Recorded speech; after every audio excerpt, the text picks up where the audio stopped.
St. Mary's Group of Institutions for Women's విద్యారంగంలో 26 సంవత్సరాల అపార అనుభవం కలిగి ఇండియాలోనే మొట్టమొదటిసారిగా జనరల్ సిఎస్సి, ఈసీఈ తో పాటుగా emerging and advance computer science కోర్సులలో బీటెక్ డిగ్రీను అందిస్తున్న ఏకైక విద్యా సంస్థ saint Mary's group of institutions Guntur for women. కేవలం ఇంజనీరింగ్ లోనే కాకుండా డిప్లొమా, ఎంటెక్, ఎంబీఏలలో కూడా ఎమర్జింగ్ అండ్ అడ్వాన్స్ కోర్సులైన artificial intelligence, data science, machine learning, cloud computing వంటి కోర్సులను అందిస్తూ ఫిజికల్ ఫిట్నెస్ కోసం 22 state level sports grounds, digital classrooms, campus recruitment training, central మరియు డిజిటల్ లైబ్రరీ, ఇంటిని మెరిపించే చక్కని హాస్టల్ వసతి, లాబొరేటరీ, విద్యార్థులకు స్టడీ అవర్స్, యోగా వంటి సదుపాయాలతో పాటుగా ఇన్ఫోసిస్, టీసీఎస్ వంటి టాప్ 50+ ఎంఎన్సీలలో 98% ప్లేస్మెంట్ సాధించి రాష్ట్రపతి చే ఛాంపియన్స్ ఆఫ్ చేంజ్ అవార్డు పొందిన ఏకైక విద్యా సంస్థ సెయింట్ మేరీస్. మరిన్ని వివరాలకు సంప్రదించండి.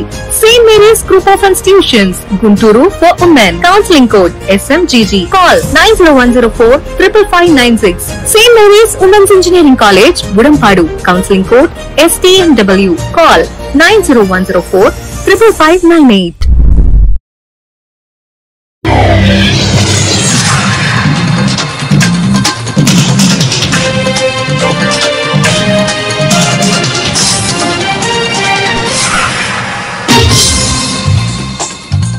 నమస్కారం, సిటీ న్యూస్ కి స్వాగతం. ఈనాటి వార్తా విశేషాలు.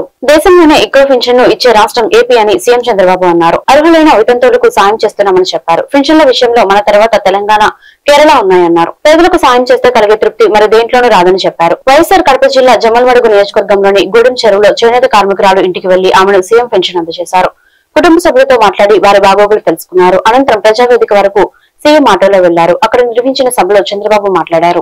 ఈ రోజు ఈ కార్యక్రమంలో మీరు చూస్తే 64 లక్షల మందికి దగ్గర 33,000 కోట్ల రూపాయలు పేదలకు ఇచ్చే ఏకైక కార్యక్రమం భారతదేశంలో డైరెక్ట్ డీబీటీ. ఇది ఒకటే కార్యక్రమం. ఈ ఒక్క నెలలో 61,71,595 మందికి 2,751 కోట్ల రూపాయలు నేరుగా మీ ఇంటికొచ్చి మిమ్మల్ని నిద్ర లేపి 6 గంటలు 7 గంటలకి పెన్షన్ ఇస్తున్నామంటే అది మాకు మీ పైనుండే ప్రేమ, అభిమానం.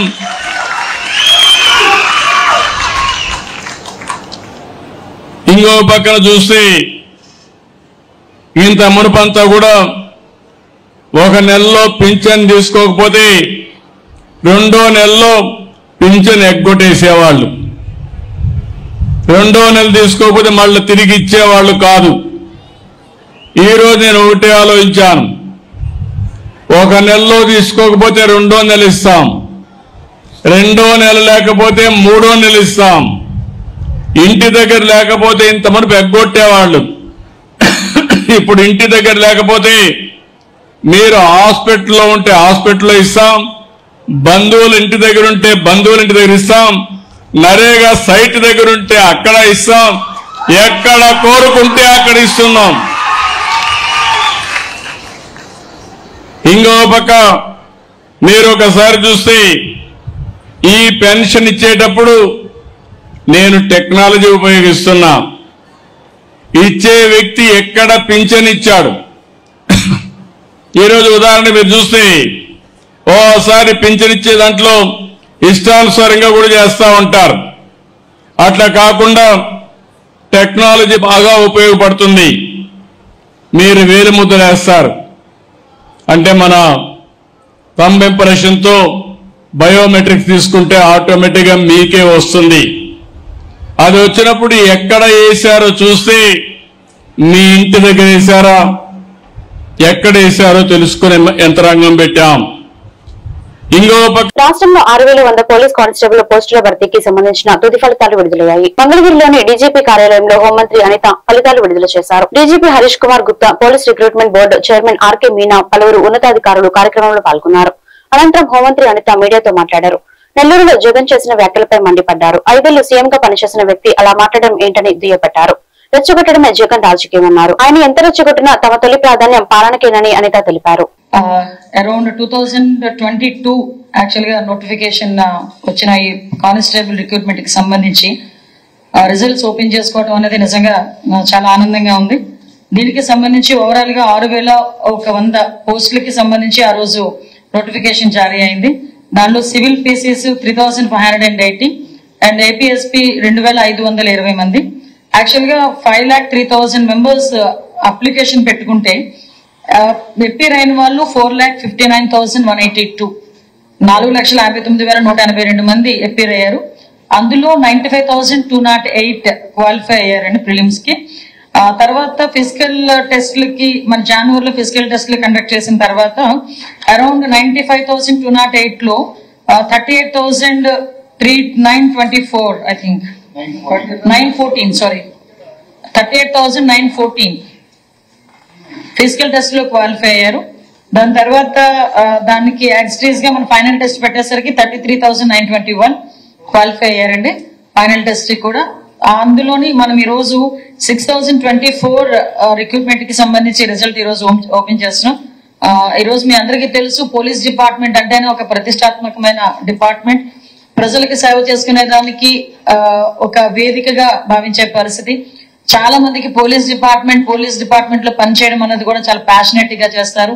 దాంట్లో ఎన్నో రోజులు వెయిట్ చేసినప్పటికీ కూడా అదే డిపార్ట్మెంట్ లో పనిచేయాలని చాలా మంది ఉత్సుకత కూడా చూపిస్తుంటారు. వాళ్ళందరికీ కూడా ఈ రోజు ఎప్పుడైతే ఈ రోజు రిజల్ట్ కి వచ్చిన వీళ్ళందరికీ కూడా September 1st నుంచి ట్రైనింగ్ కూడా స్టార్ట్ అవుతుంది. అరౌండ్ 9 months లో ట్రైనింగ్ కంప్లీట్ చేసుకొని వాళ్ళకి కూడా ప్లేస్మెంట్స్ ఇవ్వడం జరుగుతుంది. ఈ రోజుకి సుమారుగా కొంత కొరత అయితే ఉంది, పోలీస్ డిపార్ట్మెంట్ లో సిబ్బంది కొరత ఉంది. దానికి ఈ 6,000 మెంబర్స్ ఒక మంచి పరిణామం కింద భావించాలి. ఇంకా రిమైనింగ్ వాటికి కూడా యాజ్ టీజ్ గా తొందరగా వేకెన్సీస్ ఫిల్ చేయడానికి కేంద్ర మంత్రి పెమ్మసాని చంద్రశేఖర్ గుంటూరులో పర్యటించారు. ఈ మేరకు అధ్వానంగా ఉన్న మానస సరోవరం పార్కును ఆయన సందర్శించారు. పార్కు అభివృద్ధికి తీసుకోవాల్సిన చర్యలపై అధికారులకు పలు సూచనలు చేశారు. అదేవిధంగా నగరంలో చేపట్టిన అభివృద్ధి పనులపై నగరపాలక సంస్థ కార్యాలయంలో అధికారులతో సమీక్షా సమావేశం నిర్వహించారు.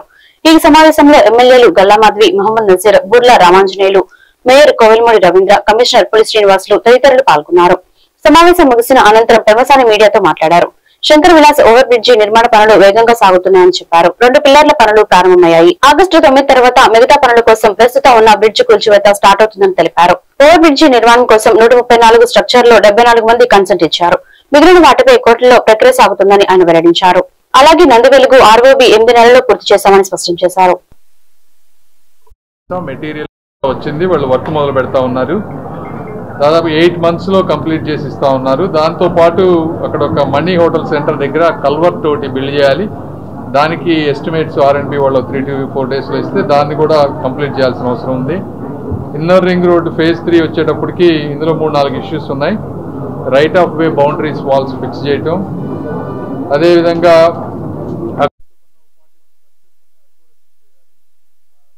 వచ్చేటప్పటికి రేపు 7వ తారీఖు టెండర్స్ కంప్లీట్ అవుతాయి. అది కూడా అయిపోతే మోస్ట్ లైక్లీ సెప్టెంబర్లో inner ring road phase 3 work start చేయాలని. తర్వాత మల్టిపుల్ రూరల్ రోడ్ డెవలప్మెంట్ ఉన్నాయి. ఇవేంటి Sharada colony road, Brodipet road, Nehru Nagar, ఇవన్నీ ఉన్నాయి మల్టిపుల్ రోడ్స్. వాటన్నిటి గురించి కూడా డిస్కస్ చేసాం. ఇందులో LC నంబర్ గేట్ 3 దగ్గర ఆల్టర్నేట్ రోడ్డు వచ్చేటప్పటికి అది టెండర్స్ అన్నీ అయిపోయినాయి. 1 weekలో అది కూడా వర్క్ స్టార్ట్ అవబోతా ఉంది. ఎందుకంటే ఆ బ్రిడ్జ్ కూడా వర్క్ స్టార్ట్ అయితే మనకు అక్కడ ట్రాఫిక్ అవుతుంది కాబట్టి ఒక ఆల్టర్నేట్ రోడ్ ఆటో నగరును అగతవరపాడు ఈ రెండింటిని కనెక్ట్ చేసేటువంటి ఒక ఎక్స్ట్రా రోడ్డు. అదేవిధంగా ఇష్యూస్ ఉన్నటువంటి నార్లా వెంకటేశ్వరరావు గారి ఆడిటోరియం, అందులో గవర్నమెంట్ పంపించిన తర్వాత చిన్న ఇష్యూస్ వచ్చినాయి బ్యాక్, మళ్ళీ అవి ఫిక్స్ చేసి పంపిస్తున్నాం. PVK నాయుడు వెజిటబుల్ మార్కెట్ వచ్చేటప్పటికి ప్రీవియస్గా చేసినటువంటి డిజైన్ చాలా మందికి నచ్చలేదు. సో దాన్ని మళ్ళీ ఇమీడియట్గా రివైజ్డ్ వర్క్ చేయాలనుకున్నాం. అదేవిధంగా ఈరోజు NTR Manasa Sarovaram nature park చూసాం. దాన్ని పబ్లిక్ ప్రైవేట్ పార్ట్నర్షిప్లో ఏ విధంగా తీసుకువెళ్ళాలి. అదేవిధంగా నల్లపాడు ట్యాంకు, బొంగరాల బీడు ల్యాండ్, ఈ 2 కూడా in principle approval state government నుంచి వచ్చినాయి. అవి రేపు పేపర్ మీద వచ్చిన తర్వాత కమిషనర్ గారు GHMC కింద తీసుకొని వాటిని డెవలప్ చేయటం. అదేవిధంగా గోరంట్ల వాటర్ ట్యాంక్ ఇన్కంప్లీట్గా ఉంటే పాత కాంట్రాక్టర్ని క్యాన్సిల్ చేశారు. అవంతా చేసి 3 వాటర్ ఈ కొత్త టెండర్ ఒకటి పిలుస్తూ ఉన్నారు. ఇదే విధంగా ఈ గోరంట్ల వాటర్ ట్యాంకర్ కాకుండా వేరే వాటర్ ట్యాంకర్స్ కూడా అక్కడక్కడ కప్పులు పోయినాయి, ఒక 3 ఉన్నాయి. వాటన్నిటి 3 ట్యాంకర్స్ కూడా టెండర్స్ పిలుస్తూ ఉన్నారు.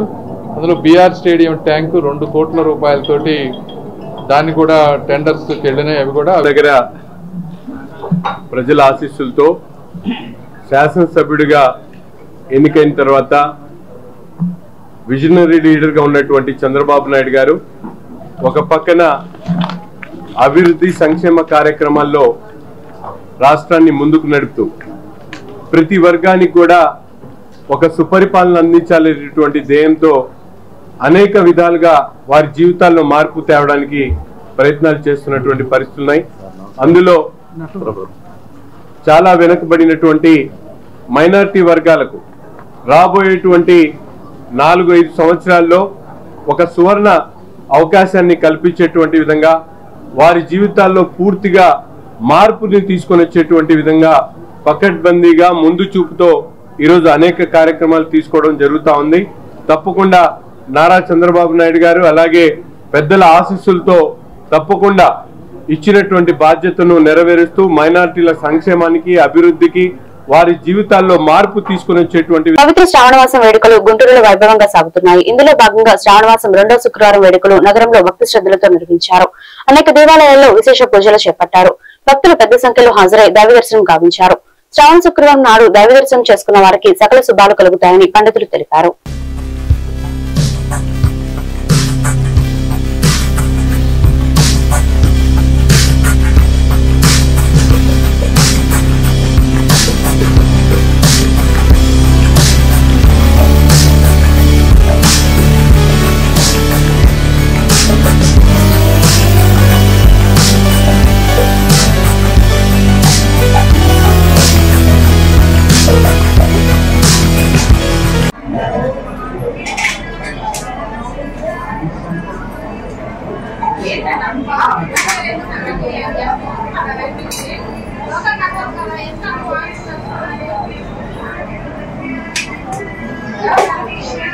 నమః శ్రీ మహాగణాధిపతయే నమః. భక్త మహాశైలికి విజ్ఞప్తి, మన గుంటూరు పట్టణంలో గల అరండాలపేట 4/4లో గల శ్రీ అష్టలక్ష్మి దేవాలయంలో శ్రావణ మాసం సందర్భంగా ఈ నెల రోజులు కోటి కుంకుమార్చన జరుగుతుంది. ముఖ్యంగా శ్రావణ మాసంలో ఈ రోజున 2వ శ్రావణ శుక్రవారం. మరి ఈ రోజు ఉదయం అమ్మవారికి వేకువజామున గణపతి పూజతో తదుపరి అభిషేకంతో అలాగే 10 గంటలకి సామూహిక కోటి కుంకుమార్చనతో మరి ఈ రోజున విశేషంగా అమ్మవారికి కోటి కుంకుమార్చన జరిగింది. ముఖ్యంగా ఈ శ్రావణ మాసంలో 4 శ్రావణ మంగళవారాలు. మొదటి మంగళవారం లక్ష విరజాజులు పూజతోను, రేపు రాబోయే 2వ శ్రావణ మంగళవారం 108 కేజీలు పసుపు, 3వ మంగళవారం కుంకుమ, 4వ మంగళవారం గంధం, శ్రావణ బహుళ అమావాస్య నాడు లక్ష గాజుల పూజతో మరి ఈ సంవత్సరం శ్రావణ మాసం మరి అమ్మవారు మనందరి చేతుల మీదుగా జరిపించుకుంటుందమ్మా. ముఖ్యంగా శ్రావణ మాసం అమ్మవారికి ఎంతో ఇష్టమైన విరజాజులు, పుష్పాలు, పసుపు, కుంకుమ, గాజులు, పంచామృతాలు ఈ 5 అమ్మవారికి సమర్పించి ఎవరైతే మనం సంకల్పం చెప్పుకుంటామో ఆ అమ్మవారి యొక్క అనుగ్రహం అందరికీ ఉంటుంది. మరి రేపు రాబోయే 3వ శుక్రవారం పౌర్ణమి ముందు వచ్చే శుక్రవారం వరలక్ష్మి వ్రతం కలశ రూపేణ మహాకాళి, మహాలక్ష్మి, మహాసరస్వతి అమ్మవారిని స్థాపించుకొని మన యొక్క సంకల్పాలు అమ్మకి చెప్పుకొని మరి జనులందరికీ భక్తులందరికీ కూడా ఆ వరలక్ష్మీదేవి అనుగ్రహం ఉండాలని కోరుకుంటూ మన దేవాలయంలో నెల రోజులు కూడా ఈ కోటి కుంకుమార్చన మహోత్సవం జరుగుతుంది.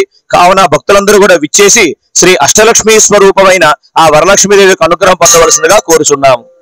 జరుగుతాయండి కుంకుమ పూజలు. ఈ రోజు ఉదయం అమ్మవారికి కుంకుమ పూజలు జరిగినాయి. ఇప్పుడు పూజ జరుగుతుంది. మంగళవారం మొన్న వారం మంగళవారం లక్ష బిల్లాదులు పూజలు మళ్ళీ మంగళవారం వచ్చిన మంగళవారం 108 కేజీల పూజ. తర్వాత మంగళవారం ఏమో 108 కేజీల కుంకుమ పూజ, తర్వాత గంధం పూజ, తర్వాత ఏమో లక్ష గాజులు పూజ జరుగుతుంది. మంగళవారం ప్రతి శుక్రవారం విశేషంగా అమ్మవారికి లలితా సహస్రనామ పారాయణం జరుగుతుంటది. కుంకుమ పూజలు జరుగుతాయి. నిత్యం ఈ నెల రోజులు నిత్యం కుంకుమ పూజ జరుగుతుంటదండి. లక్ష్మీ సహస్రం కూడా చేస్తారు. లక్ష్మీ సహస్రం కూడా చేస్తారు. కుంకుమ పూజలు జరుగుతూ ఉంటాయి. సాయంత్రం పూట కూడా పూజలు జరుగుతూ ఉంటాయి. కూటమి ప్రభుత్వం సంక్షేమ హాస్టళ్లను విస్మరిస్తోందని వైసీపీ విద్యార్థి విభాగం జిల్లా అధ్యక్షుడు వినోద్ ఆరోపించారు. గుంటూరులోని బీసీ, ఎస్టీ ఎస్సీ హాస్టళ్లను ఇటీవల సందర్శించారు. కనీస సౌకర్యాలు లేకపోవడం, ఆహారంలో నాణ్యత లోపించడం వంటి సమస్యలను గమనించారు. సంక్షేమ హాస్టళ్ల సమస్యలను పరిష్కారం చేయాలని కోరుతూ కలెక్టర్ కార్యాలయంలో అధికారులకు వినతి పత్రం అందజేశారు. విద్యారంగ సమస్యలపై త్వరలో పోరాటాలు చేస్తామని ప్రకటించారు.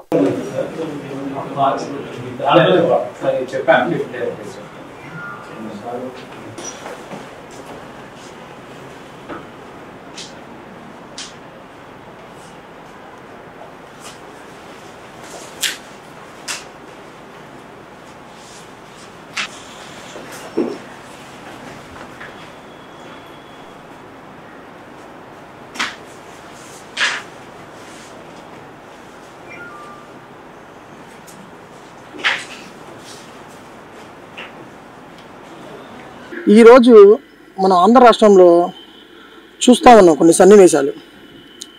సోషల్ మీడియా చూడని, లేదంటే టీవీలో ఓపెన్ చేయని, లేదంటే వీళ్ళు కొట్టుకునే సెల్ఫీ డబ్బా అయిందంటే ఆంధ్ర రాష్ట్రం సంక్షేమం దృష్టిలో పరిగెడుతుంది అంటున్నారు. ఎన్ని కళ్ళబుల్లి మాటలు. మేము గత 4 రోజుల నుంచి ప్రియతమ నేత వైఎస్ జగన్మోహన్ రెడ్డి గారు, మాజీ ముఖ్యమంత్రి వారి పిలుపు మేరకు జిల్లా మొత్తంలో ఎస్టీ, ఎస్సీ, బీసీ హాస్టల్ని మేము చూస్తూ తిరిగాము. అక్కడ చూస్తుంటే సంక్షేమం ఏందో మేము చెప్తాము. ఫ్యాక్ట్ చూసాము. అక్కడ 2 లైట్లు ఉంటాయి, 10 బాత్రూమ్లు ఉంటాయి, డోర్లు ఉండవు. ఒకళ్ళొకళ్ళు పాటలు పాడుకుంటా మేము ఇక్కడ ఉన్నామని చెప్పి పక్కన తెలియజేసుకుంటున్నారు. ఇంకో చోట చూసుకుంటే చిన్న రేకులు ఇల్లు లేదా పెంకుటిల్లు, 29 మంది ఒకే చోట పడుకుంటున్నారు. పడుకొని వాళ్ళు చెప్పే బాధలు ఏంటంటే మాకే కళ్ళమ్మ నీళ్ళు వచ్చేసినాయి. ఏమేమని వచ్చినాయి? ఎలుకలు కొడుతున్నాయి అంట, దుప్పట్లు కప్పుకోవడానికి లేవు, చలి వస్తుంది. బాత్రూమ్ చూస్తుంటే ఇదా అనిపించింది మాకు. ప్రీవియస్ గవర్నమెంట్ చూసుకుంటే సంక్షేమం అంటే ఏందనేది చూపించారు ప్రజలకి. కనీసం వీళ్ళకి వచ్చిన కాడి నుంచి హాస్టల్స్ని కానీ విద్యా వ్యవస్థను భ్రష్ట పట్టించేశారు. విద్యా వ్యవస్థను ఎట్టో భ్రష్ట పట్టించారు కదా. పాపం చదువు పిల్లల వసతులైనా బాగుండాలని చెప్పి మేము చూస్తాం. అవి కూడా ఏమీ లేవు. అక్కడ ఏం జరుగుతుందో వీళ్ళకి అర్థం కావట్లా. కనీసం 250 రూపాయలు కాస్మెటిక్స్ పడతాయి. జనవరి నుంచి ఆపేశారు. ఒక్క వాచ్మెన్ లేడు. కనీసం కుకింగ్ చేసే వాళ్ళు సరిగా లేరు. కుకింగ్ చేసేవాళ్ళు లేక పిల్లల చేత వీళ్ళు కటింగ్లు చేపిస్తున్నారు. అన్నీ చెప్తున్నారు ప్రెస్ మీట్లు పెట్టి, మేము ఇన్ని కోట్లు వదిలే, అన్ని కోట్లు, ఇన్ని లక్షలు పెట్టామని చెప్పి. ఆడున్నాయి అన్నీ. ఈరోజు మేము విద్యా వ్యవస్థ వచ్చి కలెక్టర్ గారిని కలవడం జరిగింది. ఆయనకి ఒకటే మేము చెప్పాము, దీని మీద ఒక కమిటీ వేయమని చెప్పాము. ఆ కమిటీ వేసి మేము చెప్పిన అబద్ధం నిజం వచ్చి చూడమన్నాము. ప్రజాశక్తి 45వ వార్షికోత్సవ వేడుకలు గుంటూరులో ఘనంగా నిర్వహించారు. ఇందులో భాగంగా ప్రత్యేక సంచికను విడుదల చేశారు. రెవెన్యూ కళ్యాణ మండపంలో ఏర్పాటు చేసిన కార్యక్రమంలో press academy chairman Alapati Suresh, senior జర్నలిస్టులు తెలకపల్లి రవి, నల్లి ధర్మారావు, మాజీ MLC K S Lakshmanarao, Prajasakti editor Tulasidas తదితరులు పాల్గొన్నారు. ఇందులో భాగంగా మోటూరు హనుమంతరావు స్మారకార్థం ఉత్తమ జర్నలిస్ట్ అవార్డులు కూడా ప్రదానం చేశారు. అదేవిధంగా న్యూస్ క్లిక్ ప్రధాన సంపాదకులు ప్రవీర్ పుర్కాయస్తాచే ప్రజాస్వామ్యం, పత్రికా స్వేచ్ఛ అనే అంశంపై స్మారకోపన్యాసం నిర్వహించారు. బడుగు బలహీన వర్గాల గొంతుకగా పత్రికలు, మీడియా పనిచేయాల్సి ఉంటుందని ఈ సందర్భంగా ఆలపాటి సురేష్ తెలిపారు. ప్రజలకు ఏది అవసరమో అది మాత్రమే మీడియా ద్వారా అందించాలని సూచించారు. ఇందుకు సోషల్ మీడియాను కూడా ఒక వేదికను చేసుకోవాలని కోరారు. ఈ నేపథ్యంలో ప్రజాశక్తి భిన్నమైన కోణాన్ని ఆవిష్కరిస్తుందని చెప్పారు. అయితే కమ్యూనిస్టుల భావాల మీద కొందరు విమర్శలు చేస్తున్నారని గుర్తు చేశారు. ఈ తరుణంలో వామపక్షాలు ఏకం కావాల్సిన అవసరం ఎంతైనా ఉందని ఆయన వెల్లడించారు.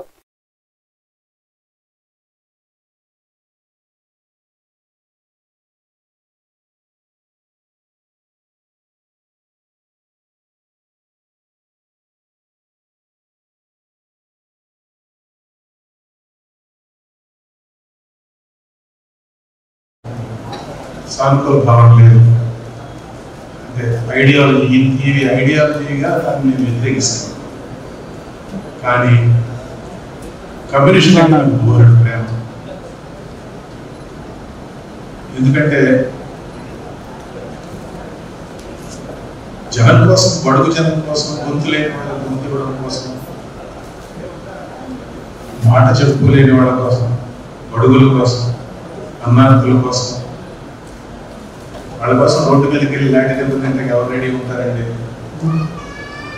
వాళ్ళ కోసం రోడ్డు మీదకి వెళ్ళి తోటా దెబ్బతింటానికి ఎవరు రెడీ ఉంటారు? సెల్ఫ్లెస్ గా సమాజం కోసం రోడ్డు మీదకి వచ్చేవాళ్ళు కమ్యూనిస్టులు చాలా. అంటే సెల్ఫ్లెస్ అన్ని చోట్ల ఉంటాయి కానీ కమ్యూనిస్టే.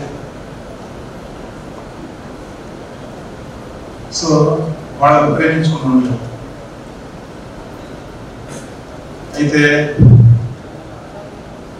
నేను ఒకసారి చాలా కాలం క్రితం భారతదేశంలో కమ్యూనిస్ట్ పార్టీ లేకి later becomes Andhra Pradesh, that time part of Madras presidency, the reorganization of states that took place in India. Part of the struggle was in Andhra, also later Maharashtra at the time, the Bombay presidency. That was the Bombay state. Now this generation again comes of age during these struggles. And then you have the second set of struggles which take place, which really led to what I would call the birth of the emergency generation. But that is not just the emergency generation. We who became students at that point of time came from essentially the anti-imperialist struggle, the Vietnam struggle. If you go anywhere in the world today, you look at a person of my age in the left and you ask what led you coming into left politics, they will say Vietnam. So in Bengal the slogan is to be Amar Naam Tohar Naam Vietnam Vietnam, and that is true not only for us in India who came of age in the 60s. Duggirala మండలం పేరుకలపూడి గ్రామంలో నూతనంగా 16 మందికి పెన్షన్లు మంజూరు కాగా శుక్రవారం లబ్ధిదారులు ఇంటికి వెళ్లి టీడీపీ నాయకులు పెన్షన్లు అందజేశారు. ఈ కార్యక్రమంలో ఎంపీడీఓ ఏ శ్రీనివాసరావు, మండల పార్టీ అధ్యక్షురాలు కేశంనేని శ్రీ అనిత, ఎంపీటీసీ సభ్యులు తాళ్ల అశోక్ యాదవ్, పార్టీ నాయకులు గోగం నాగేశ్వరరావు, సంపత్ నాగేశ్వరరావు, తాడిపోయిన ఫణిశంకర్, ఎలవర్తి శ్రీనివాసరావు, తాడేపల్లి పిచ్చేశ్వరరావు, మైలా వెంకటేశ్వర్లు, శృంగపాటి పవన్ తదితరులు పాల్గొన్నారు. మొత్తం మండలంలో నూతనంగా 147 మంది లబ్ధిదారులు మంజూరు కాగా 5,88,000 రూపాయలను ప్రజాప్రతినిధుల చేతుల మీదుగా ఆయా గ్రామాల పెన్షన్దారులకు పంపిణీ చేశారు.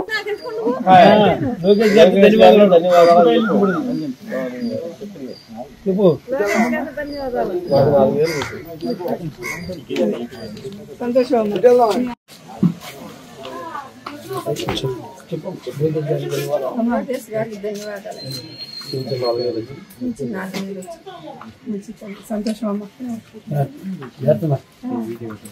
ఉన్నారా?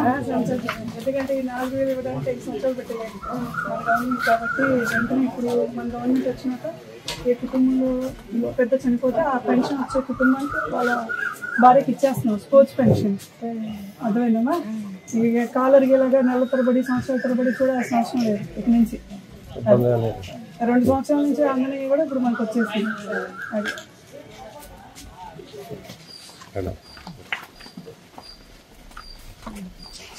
లోకేష్ గారు పెన్షన్ 4,000 మీకు అందజేయమని చెప్తారా?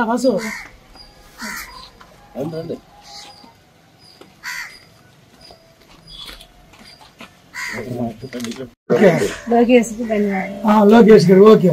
ఎంత ఇస్తున్నారు? 4,000 పెట్టుకుంటారా? 4,000 రూపాయలు.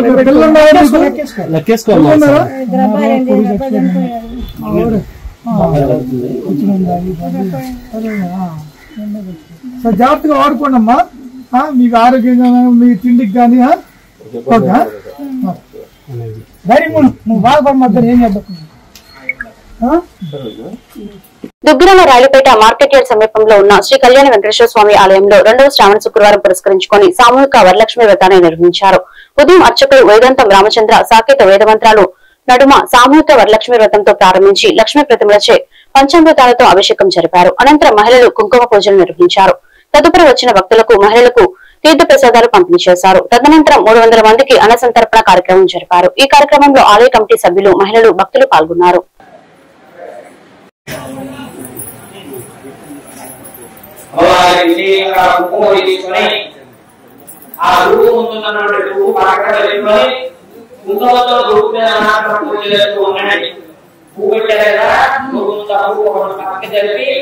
చక్కగా ఆ రూపు మీద పూజ చేస్తూ ఉండండి. ఓం శ్రీ శ్రీ నమః. చక్కగా 3 వేలతో చూడు కాకుండా మధ్యలో తీసుకొని పూజ చేస్తున్నాడు.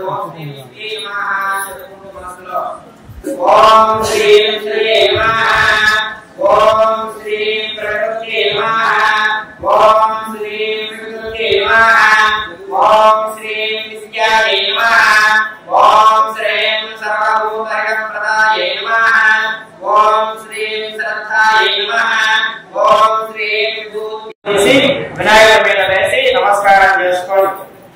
తర్వాత వినాయకుడి దగ్గర ఉన్నటువంటి పువ్వు ఒకటి తీసుకొని శిరస్సును ధరించండి. అక్షంతులేమో శిరస్సును వేసుకోండి.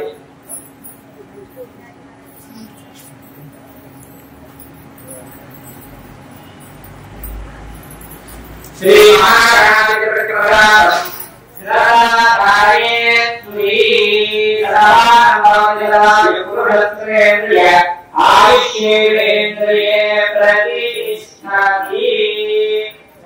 వినాయకుని అక్కడ తాంబూలం తాకి నమస్కారం చేసుకొని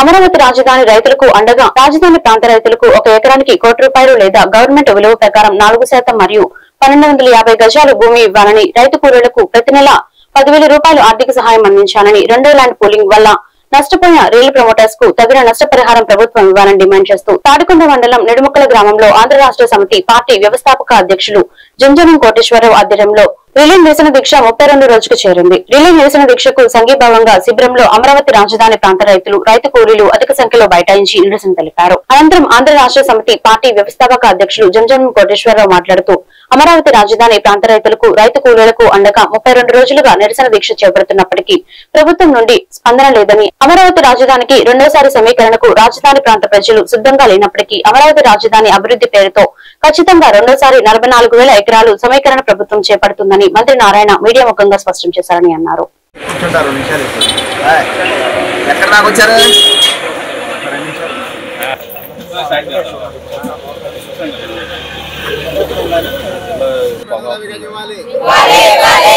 రైతు కూలీలకు నెలకు 10,000 ఇవ్వాలి.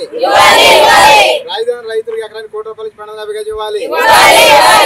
రైతు కూలీలకు నెలకు ₹10,000 ఇవ్వాలి.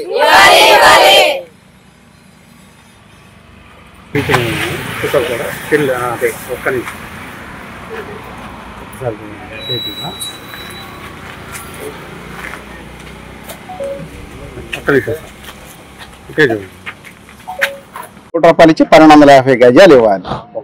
ఒకసారి ఎక్కువ ఒకసారి తక్కువ రేట్లు ఉంటాయి. గవర్నమెంట్ వాల్యుయేషన్ ప్రకారం 4% ఇచ్చి 1250 గజం ఇవ్వాలి. అంటే గవర్నమెంట్ వాల్యుయేషన్ 4%. 10 లక్షలు గవర్నమెంట్ వాల్యుయేషన్ ఉందనుకోండి, 40 ఇచ్చేసి 1250 గజం. ఒక 20 లక్షలు గవర్నమెంట్ వాల్యుయేషన్ ఉందనుకోండి, 80 లక్షలు ఇచ్చి 1250 గజం ఇవ్వాలి. రైతు కూలీలు కూడా ఎంతమంది అంటే అంతమంది నెలకు ₹10,000 ఇవ్వాల్సింది. 32 రోజులు అయినప్పుడు ప్రభుత్వం స్పందించట్లేదు. మరి దీని భవిష్యత్తు ప్రణాళిక మీరు కార్యాచరణ భవిష్యత్తు కార్యాచరణ ప్రణాళిక అంటే మేము స్టేట్ గవర్నమెంట్ అంటే మిత్రపక్షంగా ఉండా మోడీ గారు బీజేపీ గవర్నమెంట్ కూడా ఇలా మిత్రపక్షంగా ఉన్నా కూడా మా లేఖలు మేము రాసి అవసరమైతే కోర్టుకు తెలియపరుస్తాం, లేదా అక్కడ కేంద్రానికి సెంట్రల్ గవర్నమెంట్ కూడా తెలియపరుస్తాం. తెలియపరిచి న్యాయ విధంగా పోరాటం చేసుకుందాం. ఏది ఏమైనా సరే సీఎం గారు మాత్రం స్పష్టమైన హామీ ప్రెస్ మీట్ ద్వారాగా రైతులకి ప్రజలకి తెలియపరచాల్సిన అవసరం ఉంది. అప్పటి వరకు పెద్దబాబు సూట్ కేసుల బాబులని పాచిపోయినట్లు కేంద్రం ఇచ్చిందని మన పవన్ అన్నాడు. మళ్ళీ ఆయన యూటర్న్ తీసుకొని ఏదో కూటమి కట్టుకొని మళ్ళీ ఆయన 2వ రాజధానిలో తీర్చుకున్నారు. మన జగన్ గారు 3 రాజధానులు అనే మాట అనటం వలన ఇక్కడ పూర్తిగా ఆగిపోయింది. అయితే 3 రాజధానులు అనటంతో శివుడు అమరావతి అని పేరు పెట్టారు. సరే ధర్మం అధర్మం అయిపోయింది. ఒక అమరావతి అని పేరు పెడుతుంటో శివుడితోటి ఈ 3 రాజధానులు అనటంతో ఆయన 3వ కన్ను తెరిచాడు, 11కే పరిమితం అయిపోయాడు. ఇప్పుడైనా జన సందోహం రాష్ట్రం కదిరి వస్తుంది జగన్ గారి దగ్గరికి. అయినా సరే అదృష్టం చిన్న ఒకరు ఆపేశాడు శివుడు గారు. ఎందుకంటే మీరు ఇక్కడ 3 రాజధానులు అన్నామని. ఇప్పటికైనా సరే జగన్ గారు ఇదే రాజధాని నాకు అభ్యంతరం లేదు అని ఒక్క మాట అంటే మళ్ళీ 3వ అంకిత సీఎం ఆయన అవుతాడు. అప్పటి వరకు జనం కనపడటమే కల్లో కనపడ్డట్టు. అవన్నీ కూడా ఏంటంటే చిన్న చిన్న విషయాలు ఆ స్థాయిలో పోవు. జనం ఈ రకమైన సందోహాలుగా వస్తున్నారు. మరి ఎందుకని సీట్లు అయ్యి అంటే శివుడు మోడీ గారు కావచ్చు, లేకపోతే నిజంగా శివుడే కావచ్చు, ఏదైనా అడ్డుపడుతుంది ఒక శక్తి. ఆ శక్తి తొలగిపోవాలి అంటే ఇదే రాజధాని అని ఆయన కూడా ఒప్పుకోవాలి. సీఎం గారు కూడా ఇక్కడ ఎప్పటికప్పుడు రేట్లు రాగానే ప్లాట్లు పడేయటం, రేట్లు రాగానే కన్వర్షన్ ఆపటం, రేట్లు రాగానే ఎల్పీ నెంబర్లు ఆపటం, ఊరికి 1/2 కిలోమీటర్ అంటాడు. 1/2 కిలోమీటర్ శ్మశానం ఉంటుంది. ఏముంటుంది 1/2 కిలోమీటర్? ఎవరు అమ్ముతారు? ఊరమ్మటి ఎవరు నమ్ముతారా? ప్రతిసారి ఈ దేశంలో కాదు అసలు ప్రపంచంలో ఎక్కడైనా ఊరికి 1/2 కిలోమీటర్ లోపే పర్మిషన్ లేకపోతే లేదు అని ఎక్కడైనా ఉందా? ఈ వార్తలు ఇంతటితో సమాప్తం. మరొక బిడ్డలో మళ్ళీ కలుద్దాం. నమస్కారం.